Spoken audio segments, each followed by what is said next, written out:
Kalokohan na naman itong gagawin ng brololo na to. Puro kahoy na ano. Sinagyan niya ng pera sa ibabaw.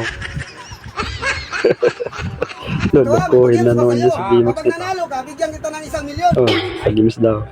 Saan mo yan galing raw? Ba't ang kapal ng pera mo daw? Kaya magtingin daw. Sige, magtingin ka ako naman. Nagtaka na itong isa. Dami niyang pera, 1,000,000. Hindi yan. Yung medyo Oh, naman yan. Ganito. ayaw na sa ibabaw. Ano yan, kapag natayo mo yan, ibig sabihin, talo ka. Kapag hindi ka nakatayo, ibig sabihin, panalo ka. Baliktad. Sa akin eh, yung million mo. Ganyan ko lang Ito. Tawa yung isa. 10,000 pa daw. Oh, ilagay ko. Doon siya magaling yan. Oh. Tapos, 10,000 naman sa kanya. Akin eh, 1,000,000. Oh, kabilis ah. Di ko panalo.